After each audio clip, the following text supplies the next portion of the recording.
the Rand Incast with Raffy and Chandra. Hi. Yay. It's been a bit of a hiatus, so for those who have forgotten, this is the podcast where we explore how the random affects the everyday. Chandra has been trying to get back into boat life, so we thought we'd begin with a how are you and catch up. So, Chandra, how are you?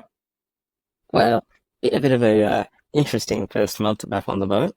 You know, basically I was all excited to start the season. There's a whole bunch of renovations, if you like, that I was getting done on the boat. Sort of helped it go around the world and get it ready for to kind of make it more like the home that I want kind of thing. Half the things that I wanted done before, and this was now the time to get the other halves done. What So, sort of stuff are we left it talking with some about, by the way? people are really, really important. Selling things like now I've got a dishwasher, which is quite important. um, Yeah, essential and boat life because functions. Yeah. exactly, and other essential things like, well, see, putting toilet paper down marine toilets is not a great idea because that just blocks your toilet. There's no one to come to call to clean it up. So instead, an electric bum washing toilet solves that problem. Oh, so Other have you got a such Japanese essential toilet? things. I do. Awesome. Yep. So, other essential And things like what that. happened to the aircon? Because, I'm gonna take over the room that has the aircon. Yeah, so that's so what happens is left the boat and I was like, oh yeah, 6 months. They'll probably get through maybe like 80% of the list and then I'll probably have to hang around and another 2 weeks of getting stuff done. Anyway, got there, maybe like half the stuff is done. I'm like, hey, how's it going? So and basically spent the last month sort of stuck in a marina type place, waiting for them to sort of do bits and pieces of work because then certain parts might have been missing or the wrong size thing had been ordered or whatever. So a whole bunch of back and forth trying to get everything done. So kind of like trying to project manage, but then also since I was stuck in the marina, couldn't really go anywhere. I figured, oh, better ramp up on all the other work as well. So basically just get Because up in the why not morning make and it then so fun? well, exactly. I was like, yeah, if I'm going to suffer, may as well do it right. So are you So just staying double down on the on the startup boat work while as well. Yeah, I am, but it kind of means you have to kind of just move around the boat to various places as people are working on different things. And occasionally, like if so there's a how lot does of it work? Do they noisy power on tools their being boat? used, if there's a lot of power tools being used, you kind of have to like get off the boat and go to a cafe or something and do some work. It's slightly annoying. You're like, this was supposed to be the But, remote but office.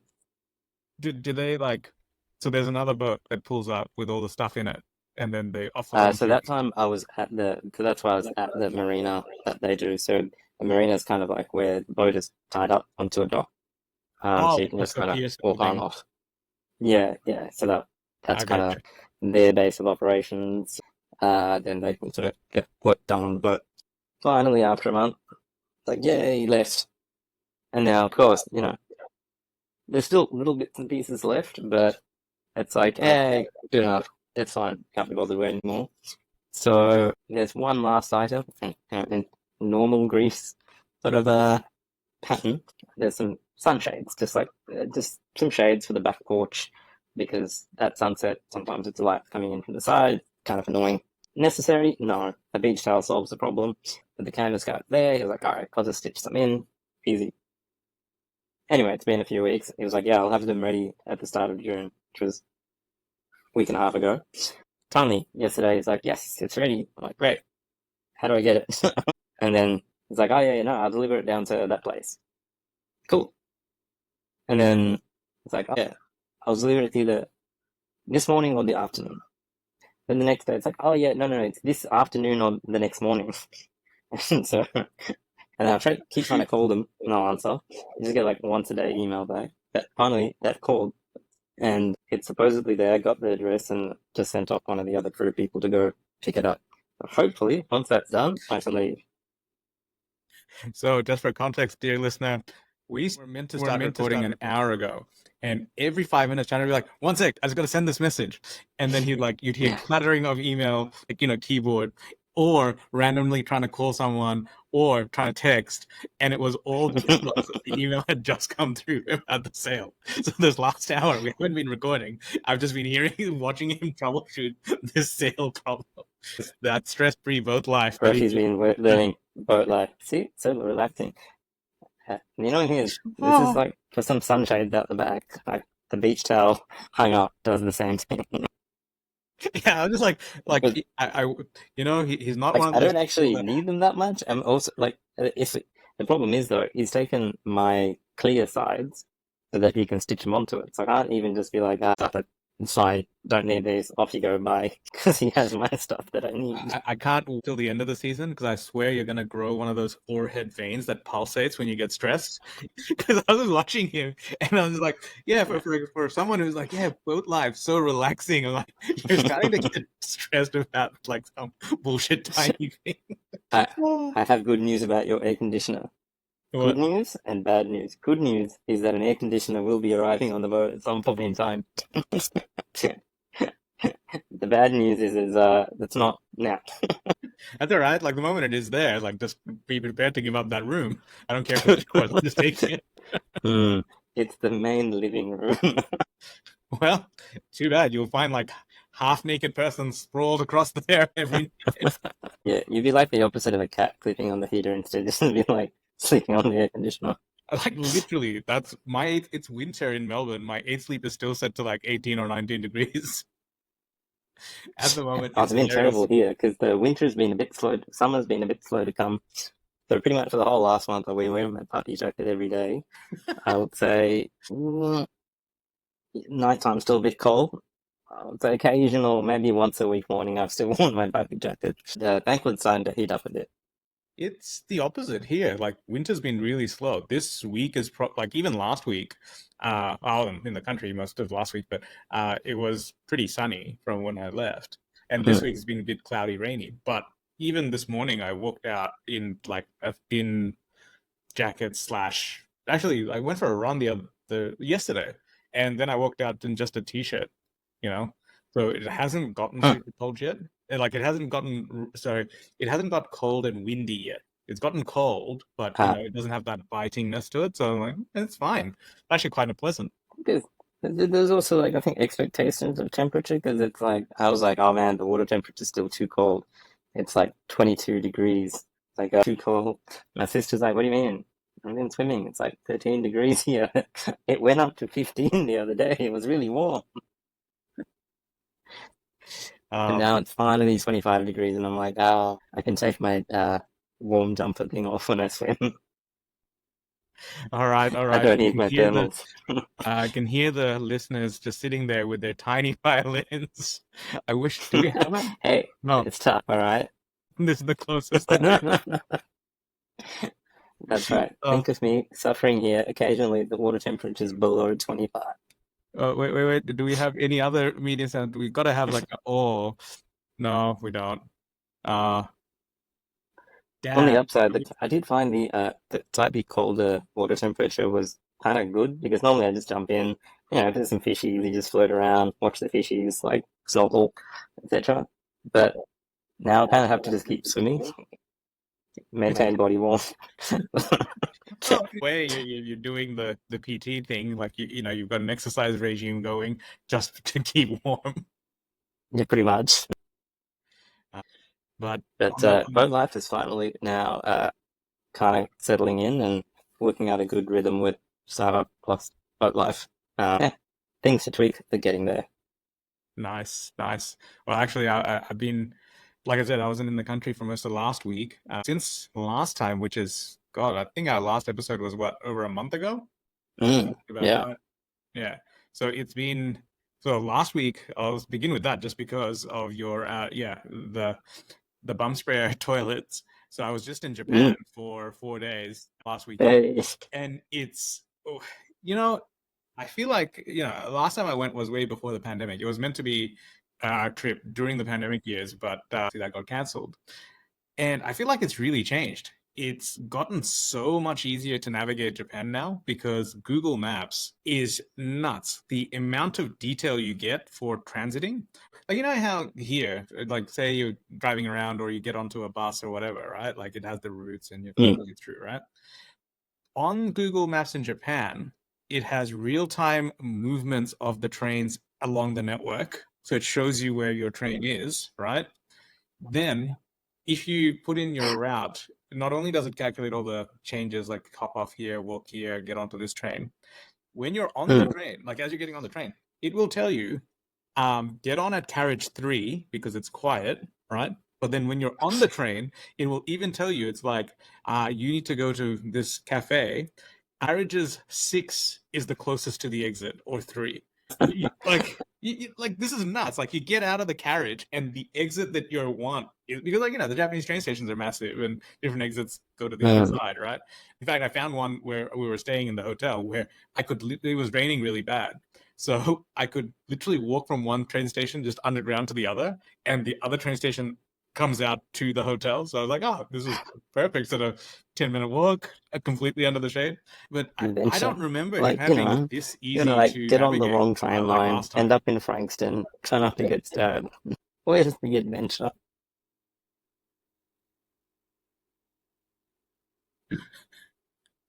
The adventure is asking the wife to she's out at the moment, that's why I just had to double check. I was like, yeah, you take the lead, right? She's Hmm. like, oh, I think, yeah, definitely, because she'll trust different parts, which is like, it says platform 2, because you gotta double Uh, check these things, right? So we get onto a train and it's going in the wrong direction or to a wrong spot. So then I was like, hang on, the doors are about to shut, so you we didn't just trust stepped out. it. We realized that we could have gotten there, but we didn't know, like we didn't, because it didn't have the full list of stations, and then it said, yeah. But and it's also when, Yeah. like, like let's say we were traveling together, right? And we got separated. We'd like figure some shit out or just go back to the hotel. Like it'd be fine, right? So, and I also didn't realize this. She's never experienced Tokyo in peak hour. So she kept on suggesting all this crap, like, oh, like let's go there at like 4 or 5 o'clock. I'm like, no, let's not do that, you know? And one time, just because there was delays, we got on at like 4 or 5 o'clock. And so we got on at the station that was quiet, and then like 2 minutes later, there was like zero personal It's like, space. Like is it a she good kept on like book? tapping me, It's going, just "I think this lady is resting her book on me and reading." And I'm like, "Yes, this is normal. This is Japan. There is like everyone's gonna be private. Like no one's gonna talk to you, but like, yeah, like as in you are gonna be squished, right?" So at the next stop, she's never also seen the true, like, like a swell pulling you out to sea. Like I got dragged off the train, right? And everyone's nice, like they just stop at the other side and then you just get back on. But you could see it like this look of fear in her eyes where she's like trying to grab me so that I don't get pulled away. And I was like, "Yeah, you know what? Like if that had happened and I hadn't managed to get on board, I'm pretty sure we haven't ever like it's not the same as traveling with like a male friend. Like male friend just kind of seems like, oh, like, something will happen, someone will figure something out. But I think my wife would genuinely have been stressed to the point where that day would have been ruined, or there would have been like, like, I mean, we have there's a day ending WhatsApp kind and of text and problem. stuff. It wouldn't be that bad, but it was like you could see that was like a deal breaker moment coming up if I didn't manage to into the train. Uh, yeah. And I was like, oh, we need to actually discuss these Mm. contingencies. It was like, it's occurred to me there. And I was like, oh, we haven't done that. But the other thing was that I don't remember in the past Japan having so many public toilets. Like they did, but Huh? they were kind of hard to find. Hmm. I Hmm. remember first time I went, like bins were really hard to find in Japan because they'd had the Tokyo terrorist attacks like years earlier with like sarin gas or something. So they got rid of all bins. And toilets were there was some other thing where like some bigger train stations would have it, but it was really hard to find. You had to go into department stores and ask and stuff. Whereas now there's like signs and labels everywhere. And the crazy thing is, almost every single bathroom in public is so clean, and every single one has like the Japanese style press the button, clean your button toilets, I'm right? Which I was just like, I don't know how they, as a society, managed to pretty sure if that keep was it in so Melbourne, well people would be like, hey, functioning. this is a cool Because these toilet. I'm are taking it electronic with me. buttons, like actual wireless remote control ones too, and like no one's run off with it, like smashed the crap out of it, like yeah, like I'm sure I can play like Game Boy games on it, right? Like, on the toilet control. But the other weird but kind of makes sense thing is each of the bathrooms there's a little baby seat, so you can like put like a baby down in the same stall and kind of lock them in place where you do your business. And I was like, you know, in terms of ergonomics, it's like it's a country that has everything small, right? But even Wow. the small compact place, it's like there's so much thought put Moral into of the every little story: part of which it. of I was those like, items are you now it copying was to just your really house? nice to like be there. Yeah.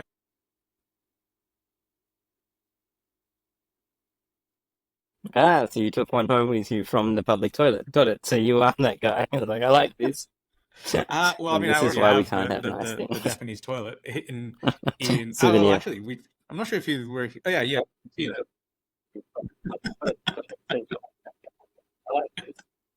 hey, got to bring the Melbourne with me, right? Yeah. Uh, Actually, the thing that I kind of never appreciated before, so the reason we went was because it's the wife's birthday in just a few days, and just timing wise, we Hmm? had to go last week because that's when we had the holidays. And so I ended up booking a nice hotel. Like we stayed at the Mandarin Oriental, which is pretty Cool. swish. Kind of realized like I've I was stayed gonna at say, five was star this hotels, on but I don't think I've gone Amex for. I FHR? think this is rated as one of So- the best hotel in Tokyo or something. Right? I didn't know at the time. I just kind of booked it because there was hotel credits Yes. with an There Amex was credit. free drinks vouchers. I mean, oh, that's right. They give you the Come on, credit I'm vouchers. brown. Yeah, yeah. Like if there was no vouchers involved, I wouldn't have been there. Right? Oh no, it was actually significant. No, this was actually like the free breakfast, like credit and some few other stuff. It was actually cheaper than booking directly, so it was a significant saving. Um, the thing that I realized is, as we talked about like Ramit Sethi, I'm sure in the past, like this finance dude in the US, and he like talks about living the rich life, and but basically his idea is he really likes going to luxury properties and just seeing the little thoughtful touches that they add just to improve your stay. And I'd never really gone to a hotel where that was the norm, right? But the first day we checked in and we got there at like 6 a.m. or something because our flight landed super early. So there's like, you know what? Just come and have a free breakfast and hang out in the lounge if you want, right? And then Mm. here's a list of places that you can go to Mm. kill the time if you want. I mean, you don't Just have to go this is through an our AI WhatsApp chatbot. number. Just text us. We'll just keep you updated. If your room's free, just come in early. Otherwise, I like, will say that was if at you need least 20 to anything, 30 you get minutes stuck before we somewhere, talked just about text AI, us. I but was like, carry on. this is nuts. Is this normal? Like, you just WhatsApp the hotel, right? 18. Mm. And anyway, we came in, and the first night was great. Yeah, it's like really okay. This was the most nuts thing, right? 15 minutes. That. Well, I mean, you did bring up stuff. As we walked in, like we took the train to the hotel, right? Like we were like, there's no point in getting there early because it's 6 a.m. As I was walking up, so this is where the taxis normally pull up. We're just dragging luggage. Like the staff can't see us. They saw us on camera, ran out to get the luggage, right? And looked at me and went, Dr. Halim, you're here. And I was like, how the hell did you, what? So they just, yeah. So they seem to know all the guests that are coming. And somehow they know who's like, I mean, well, name to the face sort of a thing. I'm sure everyone else was John Smith or Eastern Nakamura or something. I don't know. So they put two and two together and they came out specifically going, oh, you're, and like, this is the bellboy. And he's like, oh, your room's not yet ready. I think they're checking out a bit later. I was like, holy crap. So you guys know who's coming and which room you've allocated. Like this is a bit next level. Uh, and then every day, what they would do is like, they'll obviously leave little snacks and whatnot. But because I'd put in it was for the West's birthday, halfway through the first day, they just rocked up with a cake. Like on, like the what you call it, room service style big trolley with a cake, and I was like, that was nuts. And the other things they would do is just every day they would take all the charging cables and they have their own branded Mm. Velcro straps. So they were all folded up neatly. And then like in the bathrooms, instead of It's the like little you just things. the toothbrush on a in a glass or something. So they had little white squares, fabric that all your combs and everything got lined up on. So the thing that I actually took away is like these tiny little things just make your stay so much better. So now I'm like, oh, I Mm. actually want to put, yeah, like little containers for things like that. And so, yeah, it was. something we So were next time, actually like saying you go to like was like, the I event, feel need them like to this come place out has totally front and ruined be like, hotel stays "Hello, because Mr. Halim. it's like, you know, when you go to those restaurants Come which this blows your way to mind, your your food could be private ideal, food could be semi-public this. dorm.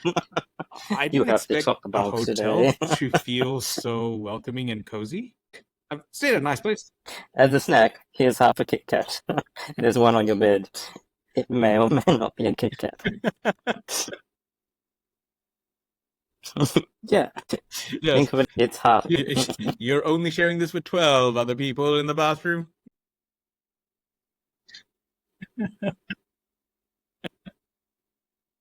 Oh, No, it's only half eaten. nice. Yeah. Yeah. There was not a hotel. It's like an Yeah, Airbnb, like, but a have kind of you like a been one of to those somewhere boutique like stay kind of things. kind of that That's high where they end? did it Like, quite nicely. But I you're like, thought yeah, I'd it stayed makes at nice sense. They've places, but got this like actually blew my 5 huts. Like the, there's not that much. It's such a massive place where you get that level. That does sound cool. Yeah, yeah, yeah.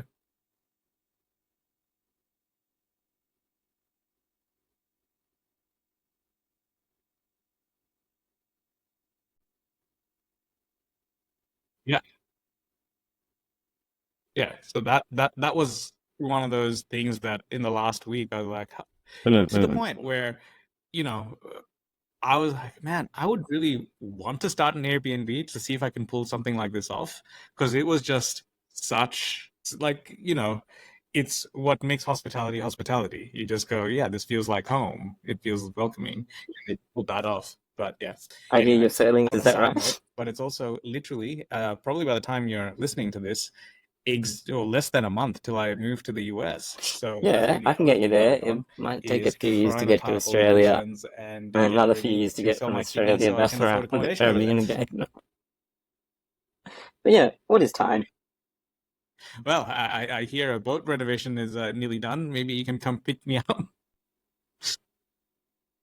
Hmm.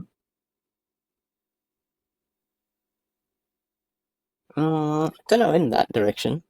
Uh, How a month or something like that. But basically, like to give you actually, an like, okay, idea of let's say the boat crossing was in times, Australia. How long say would it from actually take? Like the left-hand realistically, side of Europe over to the say Caribbean, to sail from Australia to San varying, but Francisco? maybe anywhere from 2 to 6 weeks with an average of that probably be about right.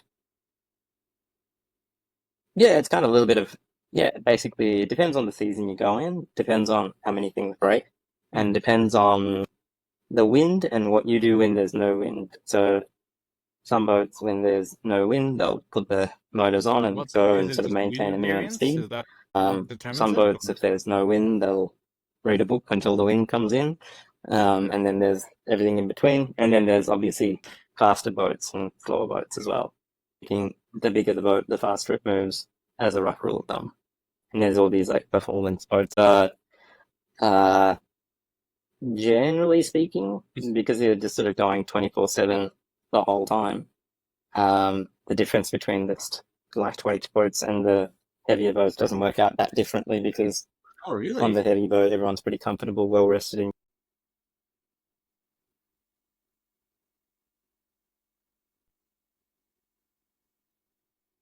It's like a flight ish.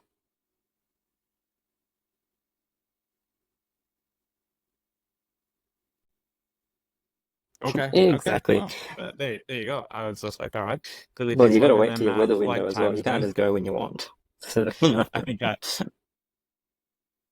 it's like my entire sabbatical will be spent on transit to get there for like there you go. just in time to turn back around. Um, all right. Well, this is although Yeah, turbulence well, has been keeping pretty up bad with lately, the so who knows? increase Maybe things are gonna efficiencies go kind down the of same way. Now that we've caught up, theme of things, I I thought thought I'd we should tell you the go to tale the of my random part, sail. which would be the So I random got this story new for light this wind episode. sail, Did you want to go which first, since sailing is known it's all as about the Greece? most expensive way of getting somewhere for free. But by using the sail, I don't have to use the engine now. uh, but this particular sail, so it's good for light winds. So at the moment, when there's Okay. not much wind, the sail, and so you can't move, you got to use the engines to move around. It's annoying. So the big light wind sail is really nice to have. Um, Yay. so it's an Australian company. Their factories in Thailand at the moment, I think. That's where they manufacture. And then they deliver it to wherever in the world. So,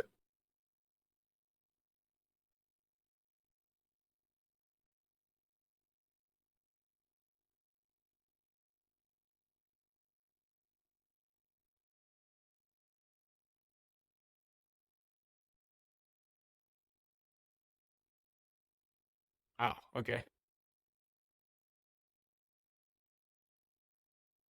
Just like Amazon next door delivery, right?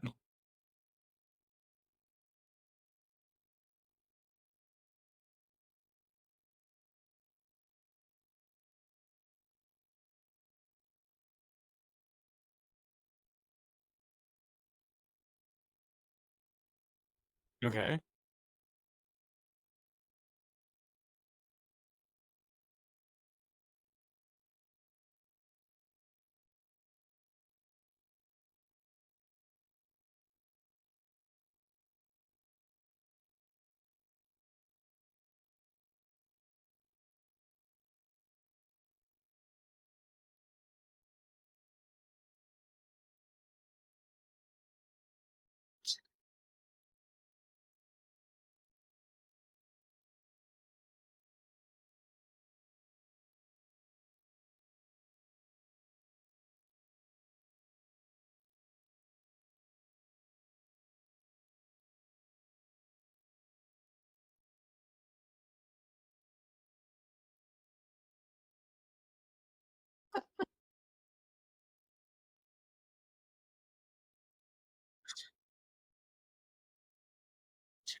Well,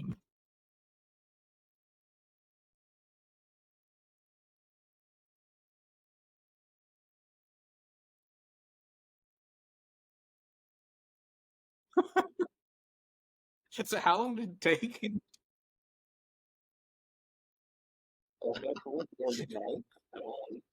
So this is multi-day. This is days and days and days, weeks of. Oh, jeez.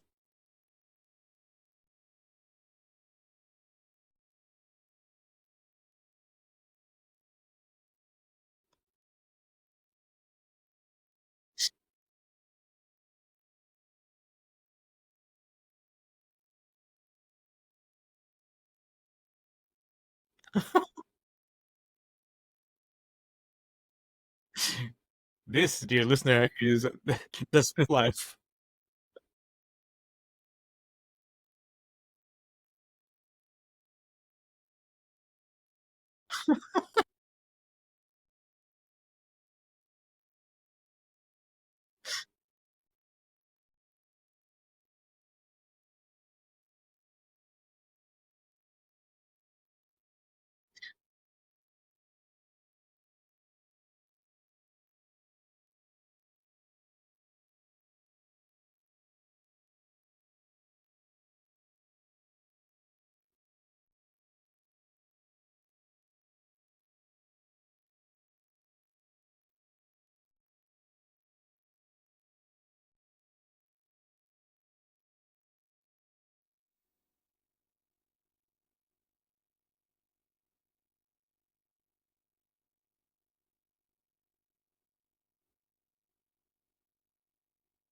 Okay.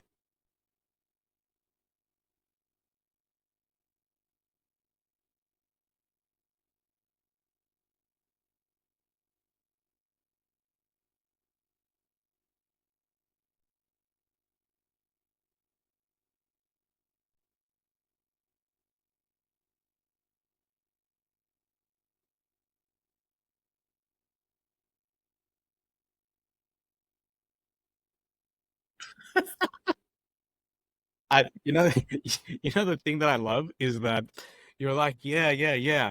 I don't want to do like a 9 to 5. I'm gonna like go and sail a boat because it'll be relaxing for half the year. And now every single one of your fixes,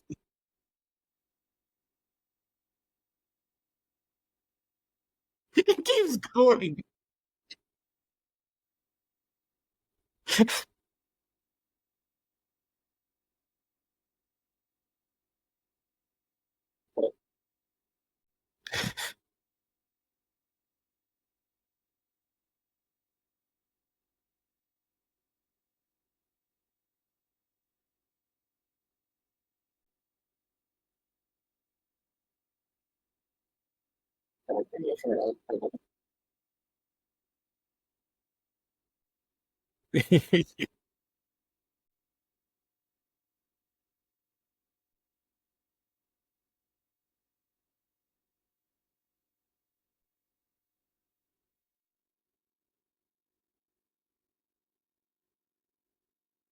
So did you get the sales?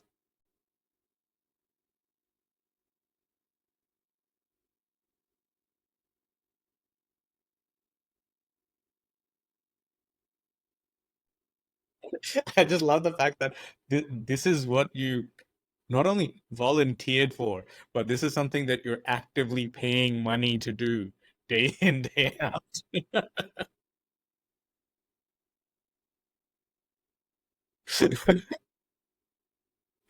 Oh, because so years ago, dear listeners, Chandra was trying to convince me to get into boat life. Like, yeah, you should buy a boat too, and we can like sail around together. And I remember his experiences just from when he was learning how to sail, and I'm like, yeah, nah, like I think I'll buy this apartment and renovate. That'll be equivalent. And the entire time I was renovating, he was like, oh man, you should just like give it up and come to boat life. And I'm like, this is it. This is what you're going to be doing in the time that you're relaxed for the rest of your life. No thanks. I'll come in. Okay, I'll scratch your boat. You can deal with the other crap. I'll just enjoy the perks. Just like when you're here, you can just crash in that room. You don't have to deal with the other crap.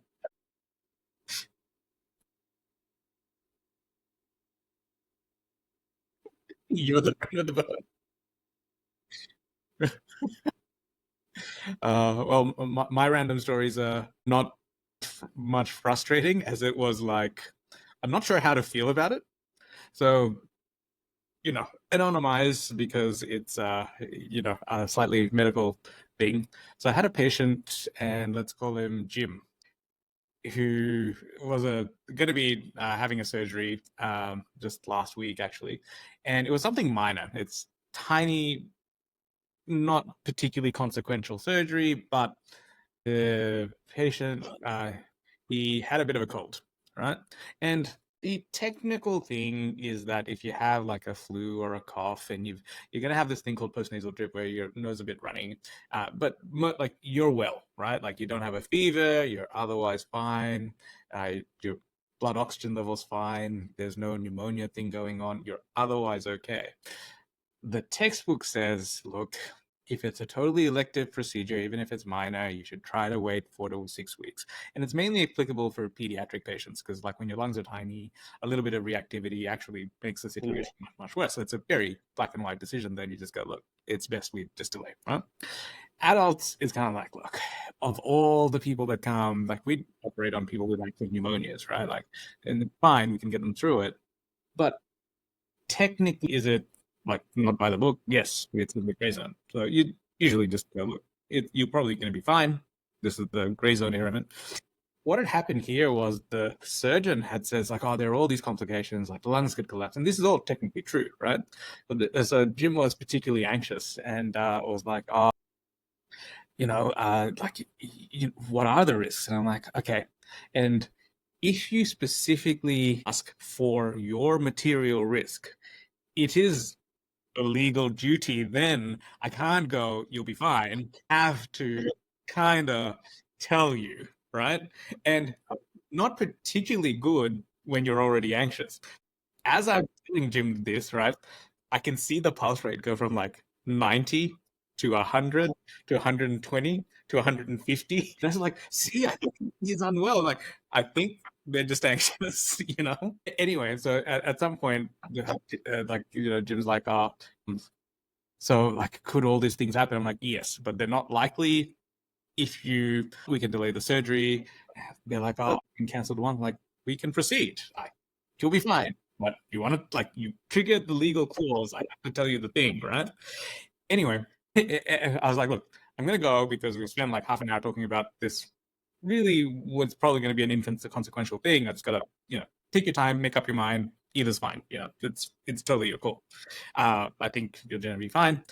Anyway, we do the previous patient, and Jim rocks up to the anesthetic holding bay, and proceeds just it's like this. I was like, oh, I'm really anxious about this. I just hope that I can like wake up and see my family.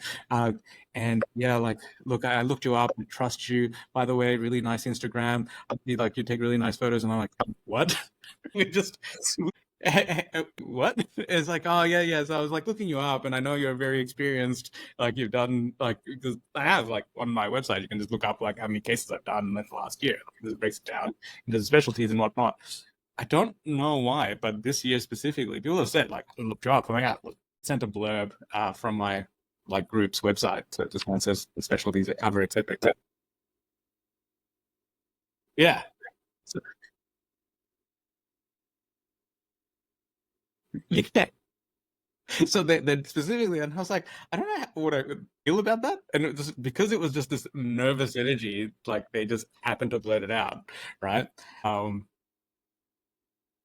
but I don't know. So I was like, thank you. And also, the other part of me is like, crap. If you've been following the stories, you know that I got back from Japan last night. So I have had lots of coffees. I'm well rested, but I don't know. Are you more nervous, less nervous because of that? Like,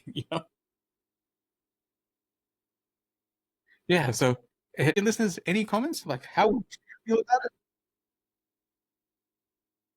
Well, actually, because I flew back in business class, I actually made sure, like, I specifically got those flights so that I would come back and I'd be rested.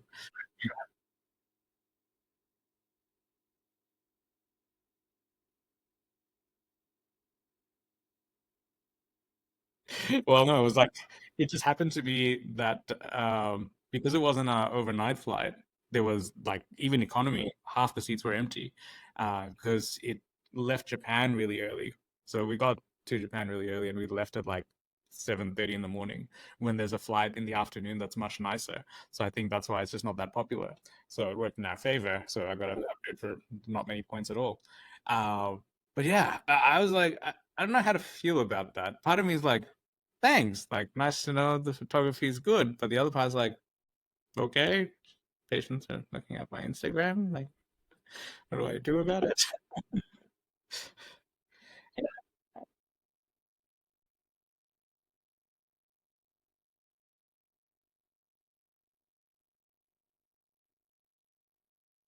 Yeah, like, I mean, it's nothing medical. Like, it's literally photography, right? Like, photography, some tech stuff here and there. So, like, it's a, like, just because you're an eye surgeon doesn't mean that's all you do. So I'm like, yeah, part because it's fine. Like, we all have other interests and there shouldn't be anything bad about it. But on the other side, I'm like, oh, I think I have to be careful about putting up anything in terms of locations and things because I mean, again, nothing bad has happened. It's just someone said my photos are great. I'm like, well, but anyway, that was my slightly awkward interaction with the patient hereby named as Jim. Yeah.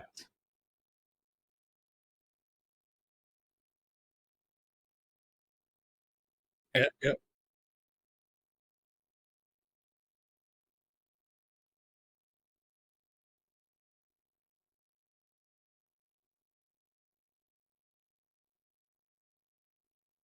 That's pretty cool. I gotta say, this time around in Japan, right?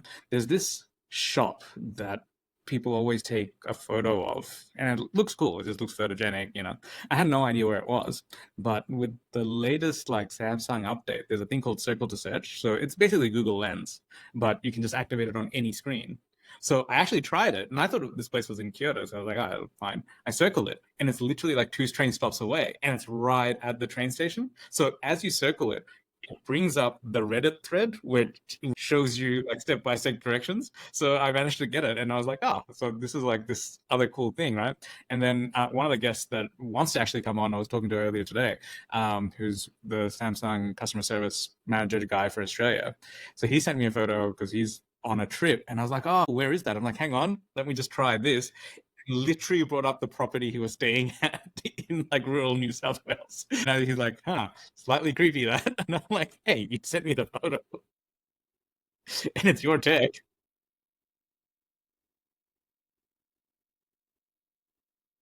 Yeah. Yeah. So slightly second creepy thing to end on. We should probably end on a good note.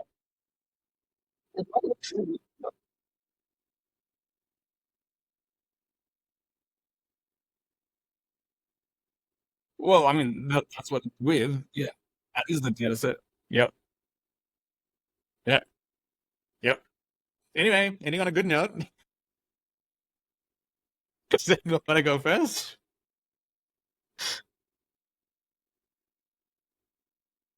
Oh, okay.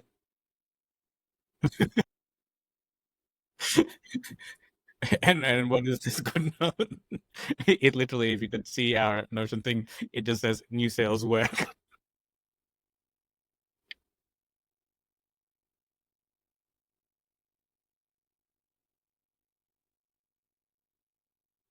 because with 1 8 hour delivery wasn't enough.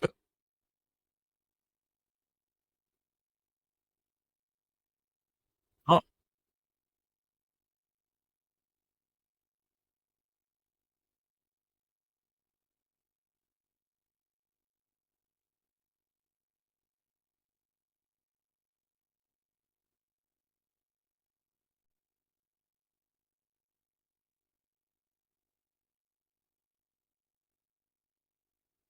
as you do.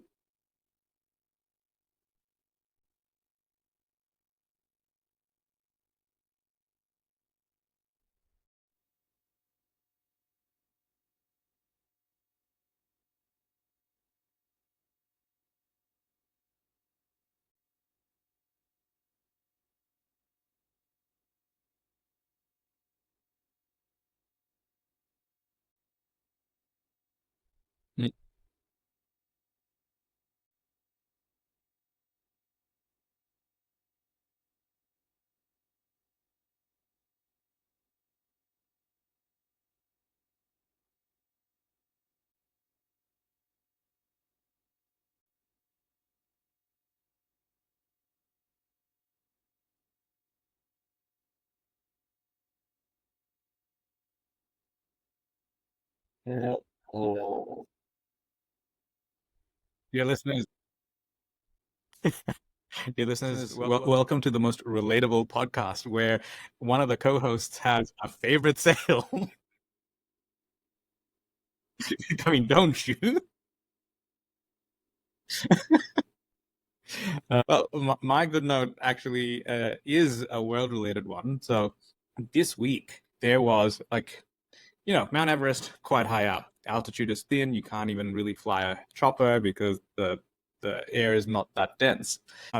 DJI just got a drone delivery done, so they had to drop off some oxygen cylinders, and they got their new Ultra one, the one that has like the little, payload capacity capability to drop off 2 emergency cylinders of oxygen. And whilst it was up there, they also had like 15 kilos of trash. They loaded it up and it brought it back down.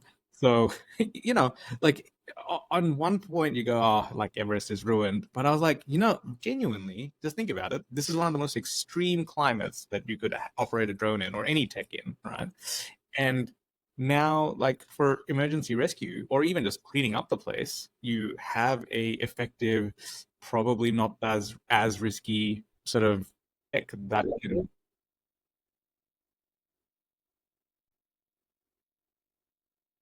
yeah.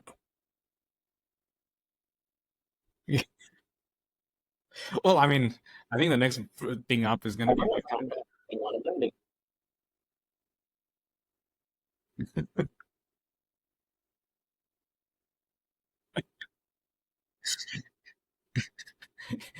I can just see like the next bit up, which is kind of like, oh, yeah, you got to base camp. Like, why climb to Everest when you can drone to Everest?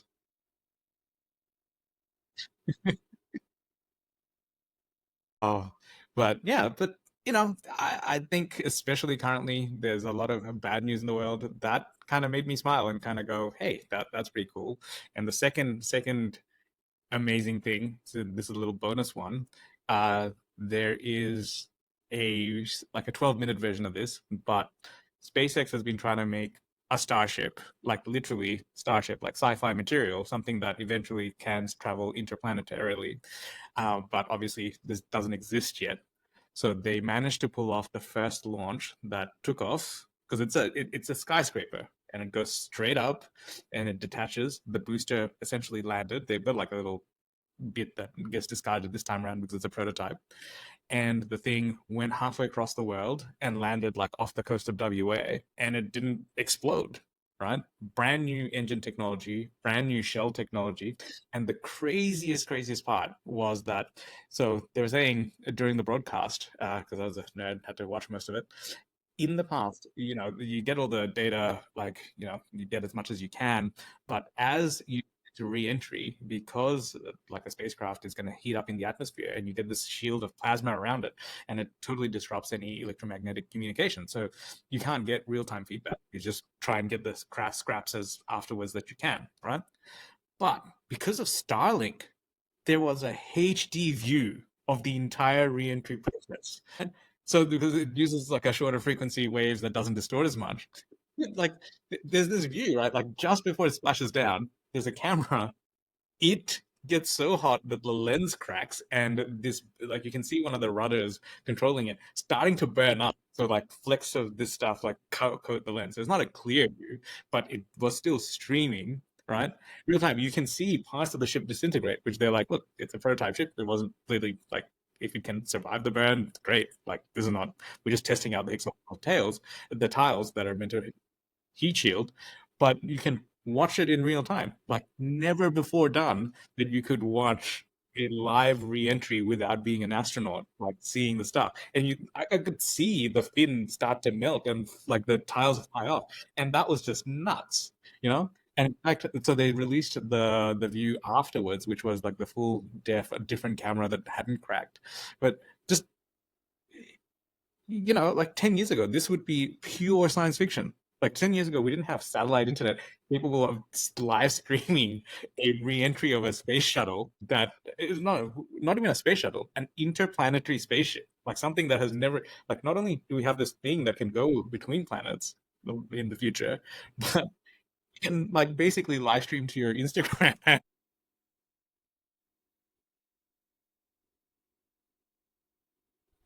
But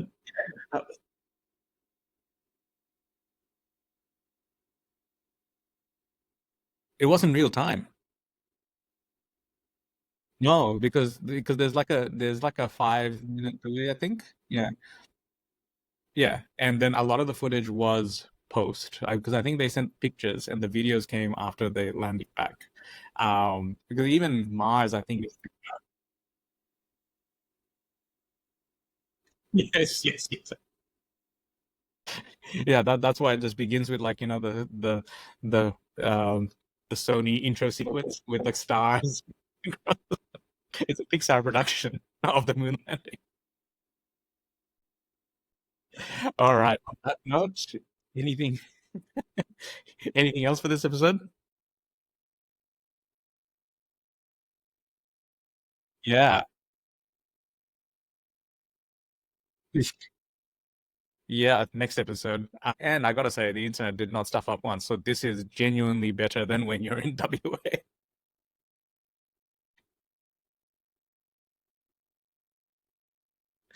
All right, with that, catch you guys in the next episode. Bye now.